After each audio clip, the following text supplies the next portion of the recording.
வணக்கம். சீமான் அவர்களுக்கு வேறு வேலையே இல்லை. ஏன்னா பார்த்திங்கன்னா தன்னோட அரசியல்னு அவர் நினச்சி பண்ணிகிட்ருக்கிறது சமீப காலகட்டங்களில் பார்த்திங்கன்னா ஒரு பெரிய அதிருப்தியை மட்டும் இல்லாமல் பல பேரை ஏளனம் செய்யக்கூடிய எள்ளி நகையாடக்கூடிய ஒரு விஷயமாக மாறி போயிருக்கு. அதாவது அரசியலில் மக்களுக்கான விஷயத்தை டைரெக்டான அரசியல் பேசுவாங்களா? சும்மா போயிட்டு மரங்களின் மாநாடுன்றாரு, கடல்களின் மாநாடுன்றாரு, மாடுகளுக்கெல்லாம் மாநாடு வைக்கிறாரு. இப்போ அதோடு நிற்காமல் தண்ணீர்களின் மாநாடு வச்சுருக்காரு. இதெல்லாம் தேவையா? அதுவும் நடந்துட்டு இருக்க பிரச்சனை தேர்தல் நெருங்குறப்போ சும்மா இவர் பாட்டு ஒவ்வொரு எலமெண்ட்டுக்குமே மாநாடு வச்சுட்டே இருந்தால் நெக்ஸ்ட் என்னங்க காத்துக்கான மாநாடா அப்படின்னு சொல்லிட்டு பல பேர் இன்றைக்கி சீமான் அவர்களுடைய இந்த தண்ணீர் மாநாட்டை பற்றின அறிவிப்புகள் வந்தோடனே அவங்க சீமானுக்கு எதிராக நிறைய விஷயங்கள் இதெல்லாம் தேவையில்லை சொல்லிட்டு இருந்தாங்க. இதற்கு முன்னாடி கடலின் மாநாடுக்கு பார்த்திங்கன்னா நம்ம எந்த அளவுக்கு கடல் சார்ந்த பகுதிகள் உள்ள பிரச்சனை, அங்கே சுற்றுச்சூழலில் எந்த அளவுக்கு பிரச்சனை இருக்குது, எந்த அளவுக்கு நம்ம இதை கடந்து போக முடியாது, இந்த கடல் மாநாடு அப்படிங்கிறது ஒரு நல்ல இனிஷியேட்டிவ் தான் சொல்லியிருந்தோம். இப்போ கடல் மாநாடு தான் பண்ணிட்டாரு. இப்போ தண்ணிக்கு எதுக்கு மாநாடு அப்படின்னு கேட்டிங்கன்னா அங்கே தான் பல பேருக்கு புரிய மாட்டேங்குது. கடலும் தண்ணி தான், நம்ம ஊருக்குள்ளே இருக்கிற ஃப்ரெஷ் வாட்டரும் தண்ணி தான். பட் ஃப்ரெஷ் வாட்டர் சம்மந்தப்பட்ட ப்ராப்ளம்ஸ் அப்படிங்கிறது டோட்டலி டிஃப்ரெண்ட் ஃப்ரம் கோஸ்டல் சம்மந்தப்பட்ட ப்ராப்ளம். அதாவது கடற்கரை சம்மந்தப்பட்ட ப்ராப்ளம், கடல் சம்மந்த ப்ராப்ளமுக்கும் இந்த தண்ணீரில் மாநாடு நடத்துகிற ரீசனே வேறு. முதல் விஷயம் பெரினியல் ரிவர்ஸ் அப்படின்னு சொல்லுவாங்க. தொடர்ந்து அப்படியே ஊற்றிக்கிட்டே வந்துக்கிட்டே இருக்க அப்படிங்கிற மாதிரி ஒரு பெரிய ஆறு அப்படின்னா காவிரி ஆறு. நம்ம தமிழ்நாட்டுக்கு அந்த காவிரி ஆறு மட்டும்தான். மற்றபடி பார்த்திங்கன்னா மேற்கு தொடர்ச்சி மலைகளில் அங்கே இருக்கக்கூடிய புல்வெளிகளில் பார்த்திங்கன்னா ஈரம்லாம் படிஞ்சு அங்கேருந்து ஒரு சொட்டாக அதன் மூலிமா ஏற்படுற ஊற்றுகள் ஆறாக மாறி இந்த மாதிரி தான் தமிழ்நாட்டில் நிறைய இடம் இருக்குது. பெரிய ஆறுகள் அப்படின்னு சொல்கிறது தமிழ்நாட்டில் இல்லவே இல்லை. காவிரி மட்டும்தான் அந்த கேட்டகரியில் இருக்கக்கூடிய ஒரே நதி. உங்களுக்கே தெரியும் காவிரியில் எவ்வளோ பிரச்சனைகள் இருக்குது அப்படிங்கிறனால அங்கேருந்து வரக்கூடிய தண்ணி அப்படிங்கிறது ரொம்ப தாராளமாக எல்லாமே நம்மளுக்கு சேர்ந்துற போகுது அப்படிங்கிற மாதிரி எடுத்துக்க முடியாது. ஸோ அவங்களே பார்த்திங்கன்னா பல வாட்டி சண்டை போட்டு தான் நம்மளோட உரிமைகளை ஒவ்வொரு வருஷமும் சட்ட போராட்டம் நடத்தி பெற வேண்டியதாக இருக்குது. இதில் பெரிய அரசியலும் இருக்குது. அப்படிங்கிற பட்சத்தில் டெல்டா அப்படின்னு சொல்லப்படுற ஒரு பெரிய அந்த காவிரியை மட்டுமே நம்பி விவசாயம் செல்லக்கூடிய ஒரு பெரிய டெல்டா பகுதி இருக்குல்ல, அங்கே தொடர்ந்து ஒவ்வொரு வருஷமும் அந்த தண்ணீரை கரெக்டாக கொண்டு சேர்க்கறது மட்டும் இல்லாமல் எல்லாருக்கும் பயன்படுற மாதிரி அதை பிரித்து கொடுக்கறது, தக்க வச்சுக்கிறது அப்படிங்கிறதுல இன்றைக்கி வரைக்கும் நம்ம ஒரு பெரிய கரெக்டான எஃபெக்டிவான ஒரு மெஷர்ஸ் எடுத்துருக்கோமான்னு கேட்டால் இல்லவே இல்லை. வருஷம் பார்த்திங்கன்னா ஃப்ரெஷ் வாட்டர் ஸ்கார்சிட்டி, அதாவது தண்ணீர் தட்டுப்பாடு அப்படிங்கிறது குறிப்பாக வருஷம் சென்னை, திருப்பூர், அப்புறம் ராமநாதபுரமில் எல்லா வருஷமும் இருந்துகிட்டே இருக்குது. அந்த ஒரு வகையிலே நம்மளுக்கு தெரியும் குடிக்கிற தண்ணிக்கு இன்றைக்கி தேரான் அதை பற்றி நான் கடைசியில் ஒரு வீடியோ பண்ணலான்னு இருக்கேன். தேரானில் தண்ணீர் தட்டுப்பாடுக்கான ஆரம்ப புள்ளி வந்துருச்சு. இன்றைக்கி எல்லாருமே அவங்க பெட்ரோல் மாதிரி குடிக்கிற தண்ணியை ட்ரீட் பண்ண ஆரம்பிச்சிட்டாங்க. வாழக்கே தகுதி இல்லாத ஊராக அது மாறப்போகுது, சீக்கிரமாக தமிழ்நாட்டுக்கும் அந்த நிலைமை தான் அப்படிங்கிற மாதிரி சொல்லிட்டுருக்காங்க. இந்த நேரத்தில் இந்த தண்ணீர்கள் மாநாடு எந்த அளவுக்கு முக்கியம் அப்படிங்கிறனால தான் பார்த்திங்கன்னா முதல்ல இந்த நதியிலேருந்து வரக்கூடிய தண்ணி நம்ம எப்படி சேமிக்கிறோம், நம்மளுக்கு ஒரு பெரிய நதி இல்லைன்ற பட்சத்தில் நம்ம வானம் பார்த்த பூமின்னு சொல்கிற மாதிரி விவசாயத்துக்கு மட்டும் இல்லை, தமிழர்களோட வாழ்க்கையே வானம் பார்த்த பூமி, மழையை நம்பி தான் இருக்குது அப்படிங்கிறது ஒரு முக்கியமான விஷயமா இருக்குது. நம்ம மான்சூன் மழையை மட்டுமே நம்பி இருக்கிறதுனால பார்த்திங்கன்னா மழை பொய்க்கும் அப்படின்னு சொல்லுவாங்கள்ல, அப்படி பொய்க்கக்கூடாது. அதனால தான் சில நேரத்தில் பார்த்திங்கன்னா நம்மளோட தனிப்பட்ட வேலைக்கு தடையாக அந்த மழை பெஞ்சிட்டு இருந்தால் கூட டக்குன்னு நம்ம சொல்லிடுவோம், ஏன்டா அந்த மழை இந்த நேரத்தில் பெய்யுதுன்னு. ஆஹா, ஆனால் மழை போயிட்டும் தமிழ்நாட்டு மாதிரி ஒரு நிலப்பரப்புக்கு மழை எவ்வளோ நாளும் பெய்யட்டுங்க, நிறையா தண்ணி வேணும் நம்மளுக்கு அப்படின்னு சொல்லிட்டு டக்கு நம்ம மனசை திருத்திட்டு சொல்லுவோம்ல. அந்த வகையில் பார்த்திங்கன்னா வானம் பார்த்த பூமியாக நம்ம மழையை நம்பி மட்டும்தான் நம்மளோட விவசாயம் மட்டும் இல்லாமல் வாழ்வாதாரம் எல்லாமே இருக்குது. இந்த ஏரி போன்ற நீர்நிலைகளில் இந்த மழையிருந்து வரக்கூடிய தண்ணிகள் தான் போய் தேங்குது. அப்படி இருக்கிறப்போ இயற்கையை நம்ம கணிக்கவே முடியாது. இதுதான் இந்த மாதத்துலேருந்து இந்த மாதம் மழை பெய்யும், இந்த மாதம் மழை பெய்யும், நடுலாம் மழை பெய்யாது அப்படின்னு சொல்லிட்டு நம்மளோட முன்னோர்களோட அறிவால், விவசாயிகளோட அறிவால் தொடர்ந்து மழையை நம்ம எதிர்பார்த்து காத்திருந்தாலும் சில சீசனில் தேவைக்கும் அதிகமாக பெஞ்சிட்டு போயிடும். ஊரே பார்த்திங்கன்னா திக்குமுக்காட வச்சிடும். பட் பல சீசன்ஸ் மழை அப்படிங்கிறது எதிர்பார்த்த லெவலில் இல்லை. இந்த வருஷம் நான் பேசிகிட்டு இருக்கேன், இந்த வருஷம் பார்த்திங்கன்னா இப்போ வரைக்கும் எதிர்பார்த்த அளவுக்கு மழை நம்மளுக்கு சேரல. ஹோப்ஃபுல்லி வரும் அப்படின்னு நினைக்கிறேன். பட் வராமல் போயிடுச்சுன்னா ஸோ நம்ம தமிழ்நாடே பார்த்திங்கன்னா மழை தண்ணியை நம்பி தான் இங்கே இருக்குது அப்படிங்கிறதுனால நம்மளுக்கு தண்ணீரை பற்றின புரிதல், அவேர்னஸ் ரொம்ப முக்கியம். கிரவுண்ட் வாட்டர் பல ஊர்கள்லாம் பார்த்திங்கன்னா போர் சர்வீஸ் எதுக்கு தான் வச்சுருக்காங்கன்னே தெரியலையா. ஏன்னா போர் சர்வீஸ்க்கான வேலையே ரொம்ப கஷ்டமாயிடுச்சுன்னு சொல்கிறாங்க. அப்படி வேலை கொடுத்தாலும் எவ்வளோ தோணினாலும் தண்ணி வர மாட்டேங்குதோ அப்படிங்கிற மாதிரி பெரு நகரங்களில் மட்டும் இல்லாமல் சில ஊர்களில், அதுவும் தொழில் செய்யக்கூடிய பல ஊர்களில் பார்த்திங்கன்னா நம்ம கிரவுண்ட் வாட்டர் அப்படிங்கிறது நம்ம தரைக்கு கீழே இருக்க தண்ணி, இயற்கையான அந்த நீரோட்டத்துலேருந்து நம்ம எடுக்கக்கூடிய அந்த தண்ணி இருக்குல்ல, அந்த தண்ணி நீங்கள் பள்ளம் தோண்ட கீழே வரைக்கும் போயிட்டே இருக்க தவிர்த்து தண்ணி வர மாட்டேங்குது. அந்த அளவுக்கு நம்ம தண்ணியை உறிஞ்சி எடுத்துட்டோம். உதாரணத்துக்கு சென்னை போன்ற நகரங்களில் ஒரே இடத்துல இவ்வளோ பெரிய கூட்டம் குமிஞ்சு எல்லாருமே ஓட்ட போட்டு தண்ணியை இழுத்துட்டே இருந்தால் எப்படி இருக்குங்க? ஃப்ரெஷ் வாட்டர் தண்ணி இருக்கிறதுக்கான வாய்ப்பு இல்லைல்ல. அது மட்டும் இல்லாமல் நம்ம தேவைக்கு அதிகமாக நம்ம பயன்படுத்துகிறோம். இன்றைக்கி ஒரு குடும்ப அமைப்புக்குன்னு தேவைப்பட்ட தண்ணி மட்டும் இல்லாமல் நம்ம நிறையா மால்ஸாக இருக்கட்டும், இல்லை பெரிய பெரிய கார்ப்பரேட் ஆஃபீஸஸாக இருக்கட்டும், இந்த மாதிரி வந்து ஒரு குடும்பத்தை தாண்டி இருக்கக்கூடிய பல இன்ஸ்டிடியூஷன்ஸ்லாம் அந்த தண்ணி அப்படிங்கிறத எப்படிலாம் பயன்படுத்துகிறாங்க அப்படிங்கிறத நீங்கள் பார்த்தீங்கன்னா வந்து வயிற்றுல வாயிலும் வந்து அடிச்சிக்கலாம்.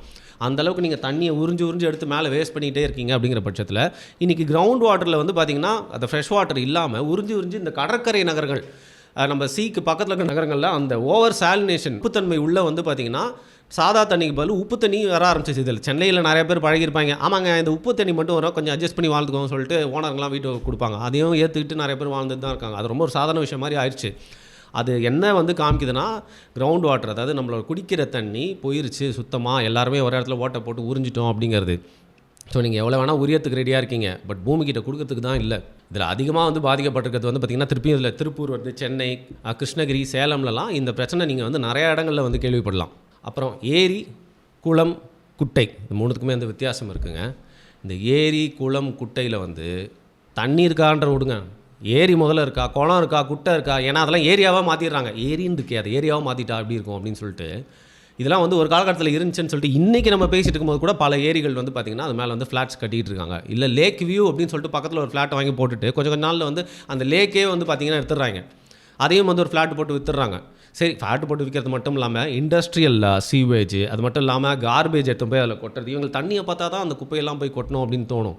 ஸோ பேசிக்காக இன்றைக்கி இருக்கிற நீர்நிலைகளான ஏரி அண்டு குளம், குட்டைகள் எல்லாத்தையுமே வந்து பொல்யூஷன் ஒரு பெரிய ப்ராப்ளமாக இருக்குது. சில நேரத்தில் ஏரியே காணாமல் போயிருது அப்படின்னா கூட மீதி இருக்கிற ஏரி, குளம், குட்டையில் பொல்யூஷன் அங்கே தான் கொண்டு எல்லா விதமான அழுக்குகளையும் நச்சியும் வந்து சேர்க்குறாங்க. இண்டஸ்ட்ரியல் பொல்யூஷன் ஒரு பக்கம்னா மக்கள் எல்லாருமே சேர்ந்து வந்து பார்த்திங்கன்னா குப்பையில் கொண்டு போய் வந்து கொட்டுறது, அந்த குப்பை கொட்டுற ஆட்கள்லாம் இருக்காங்களா எல்லாத்துக்குமே அங்கே வந்து இல்லை டம்பாக கொட்டிடுறாங்க. இப்படி இருக்கிறப்போ நம்மளோட தமிழ்நாட்டில் மன்னர்கள் எல்லாருமே வந்து சேர்ந்து முக்கியமாக செஞ்ச ஒரு விஷயம் அப்படின்றது என்னன்னு பார்த்தீங்கன்னா, அவங்க அப்போவே புரிஞ்சுக்கிட்டாங்க, நம்மளுக்கு வந்து ஆற்ற நம்பி இருந்த வேலைக்காவது எப்போவுமே மழை பெய்யணும்னு சொல்ல முடியாது, இந்த ஏரி பாசனம் தான் வந்து பார்த்திங்கன்னா நம்ம செஞ்சு வந்து பிழைக்க முடியும் அப்படிங்கிறனால ஏரியை வெட்டோன்னு வெட்டினாங்க. நிறையா கோயிலை கட்டினது மட்டும் இல்லாமல் குளத்தை வெட்டோன்னு வெட்டுறாங்க. குட்டைகள் இருந்துச்சா அதை அப்படியே விட்டு பாதுகாக்கிறாங்க. அது ஏன்னு பார்த்தீங்கன்னா அந்த தண்ணி அங்கே தேக்கி இருக்கிறத அதை நம்பி தான் வந்து விவசாயம் பார்க்குறது மட்டும் இல்லாமல் ஊருக்கே வந்து குடி தண்ணி பல ஊரில், ஏன்னா எல்லா கிராமங்கள்லையும் ஊர்கள்லையும் பக்கத்தில் என்ன ஆறுகளை ஓடிட்டுருக்கு, அப்படி ஆறுகள் ஓடினாலும் 12 மாதத்துக்கு ஓடிட்டா இருக்குது. அதை புரிஞ்சு வச்சுட்டு இந்த நீர்நிலைகள் உருவாக்கப்பட்டன. இன்றைக்கி அந்த நீர்நிலைகள் காணாமல் போகிறது மட்டும் இல்லாமல் மீதி இருக்கக்கூடிய நீர்நிலைகள் நிலைமை என்ன, போய் பார்த்தா அந்த தண்ணியில் நம்மளால் கால் கை வைக்க முடியுமா, அப்படி தான் இருக்குது. இதுவும் ஒரு பெரிய பிரச்சனை. அதை விடுங்க, இவங்கெல்லாம் வந்து இவங்களோட பரம்பரை நல்லா இருக்குமா அப்படின்னு தெரியலங்க. எப்படி கன்னியாகுமரியில் மலையை வெட்டுறாங்க, நம்மளால் என்ன தான் பண்ணாலும் சாகிற வரைக்கும் அந்த மலையை திருப்பி மடுவு கூட உருவாக்க முடியாது. ஏன்னா பல லட்சம் ஆண்டுகள் அது வந்து பார்த்திங்கன்னா எடுத்துருக்கு உருவாகிறதுக்கு. இன்றைக்கி மலையை வெட்டி பாகிஸ்தானுக்கு கொண்டு போயிட்டே இருக்காங்க. இதை பற்றி எவனா பேசினா நம்மளே கேஸ் போடுறது, இல்லை உயிரே எடுத்துடுறாங்க. அதே மாதிரி சதுப்பு நிலங்கள் அப்படிங்கிறது பார்த்திங்கன்னா, இப்போ நம்மளோட சாதாரண நிலத்துலேருந்து கடலுக்கு போகிற வழியில் சதுப்பு நிலங்கள் எப்படி இருக்குன்னா, வெள்ளம் வந்தால் அதை வந்து ஸ்டாப் பண்ணுறதுக்கு மட்டும், தேக்கி வச்சுக்கிறதுக்கு மட்டும் இல்லாமல் பல உயிரினங்களுக்கு அது வந்து வாழும் இடமாக இருக்குது. எங்கேருந்தோ ஆஸ்திரேலியாவிலேருந்தெல்லாம் வந்து சென்னையில் இருக்க சதுப்பு நிலத்துக்கு வந்து பறவை வந்துட்டு போகுதுன்றாங்க. இன்றைக்கி நீங்கள் நிறையா கேள்விப்பட்டிருப்பீங்க, ஒரு நிறுவனம் அங்கேயும் வந்து பில்டிங் கட்டுறதுக்காக வந்து அரசாங்கத்துக்கிட்ட இருந்து சில அதிகாரிகளால் அப்ரூவலே வாங்கி அந்த சதுப்பு நிலத்துக்கு நடுவிலே வந்து பெரிய ஃப்ளாட் கட்ட போகிறாங்க, 2000 வீடுகள் வரா மாதிரி. இவங்கெல்லாம் நல்லா இருப்பாங்களா? ஸோ அந்த சதுப்பு நிலத்தால் வந்து பார்த்திங்கன்னா மனுஷன் மட்டும் இல்லாமல் இன்னும் எவ்வளோ உயிரினங்கள் வந்து பாதிக்கப்படும். அந்த சதுப்பு நிலத்தையே மேலே தான் ஏற்கனவே பல ஏரியாக்கள் இருக்குது, மீதி இருக்க சதுப்பு நிலத்தையும் வந்து எடுக்க போகிறாங்க.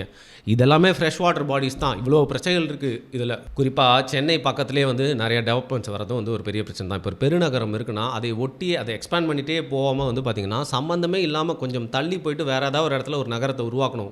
ஓவர் க்ரௌடிங் ஒரே இடத்துல இருக்கிறப்போ வந்து பார்த்திங்கன்னா இந்த மாதிரி பிரச்சனைகள் வந்து தவிர்க்க முடியாதுன்னு சொல்லனாலும் நியாயப்படுத்தப்படும். வேறு என்னங்க பண்ணுறது அப்படின்னு சொல்லிட்டு இயற்கைக்கு எதிராக நம்ம செய்யக்கூடிய விஷயங்கள் எல்லாத்தையும் வந்து பார்த்திங்கன்னா வேறு என்னங்க பண்ணுறது நம்ம வாழணுங்க, வேறு வழி இல்லைங்க அப்படின்னு சொல்லிட்டு நியாயப்படுத்திட்டு போயிடுவாங்க.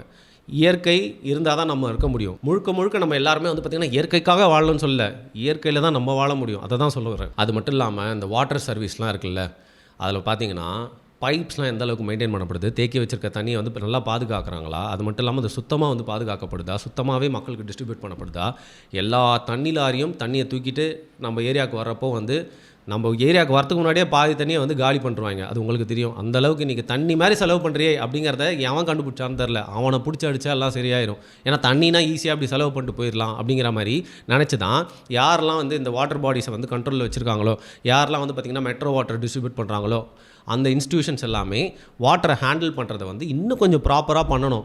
அரசாங்கத்தோட அந்த பைப்புனாலே லீக்காக தான் இருக்கும், துருப்பிடிச்சி போய் தான் இருக்கும், அதுலேருந்து தண்ணி கொஞ்சம் வெளில வந்துட்டு தான் இருக்கும். அப்படி இல்லைனா அது அரசாங்க பைப்பே இல்லைங்கிற மாதிரி இன்றைக்கி ஒரு பார்வை மாறிடுச்சு இல்லையா?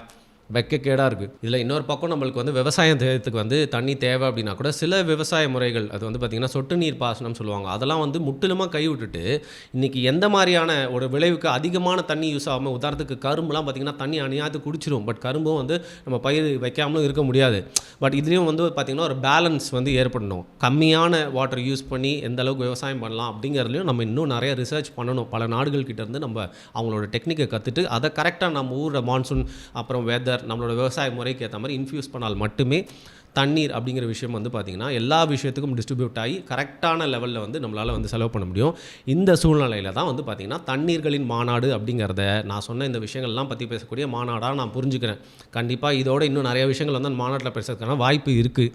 ஸோ இது ஒரு அவேர்னஸாக ஏற்பட்டு நான் சொன்னதே வந்து பார்த்திங்கன்னா இந்த மாநாட்டில் பேச போகிறதோட ஒரு 10% தான் இருக்கும். இதையும் தாண்டி நிறைய விஷயங்கள் பேசினாங்கன்னா சீமானவர்களுடைய பேச்சாற்றல் மூலியமாக அந்த தண்ணீருக்கு சம்மந்தப்பட்ட பிரச்சனையை நம்ம கண்ணுக்கு தெரியாமல் எவ்வளோ பெரிய ஒரு பிரச்சனையாக உயர்ந்துகிட்டே இருக்குது அப்படிங்கிறத மக்கள்கிட்ட கொண்டு போய் சேர்த்தாரு அப்படின்னா ஒரு அரசியல் கட்சியை தாண்டியும் ஒரு அவேர்னஸாக இதை நான் வந்து ஆதரிக்கிறேன். தண்ணீர்களின் மாநாட்டை வந்து வரவேற்கிறோம். நீரின்றி அமையாது உலகுன்னு சொல்லிட்டு போயிட்டாருங்க ஒருத்தர். இதுக்கு மேலே அது எவ்வளோ முக்கியம் நான் என்ன சொல்கிறது. நன்றி.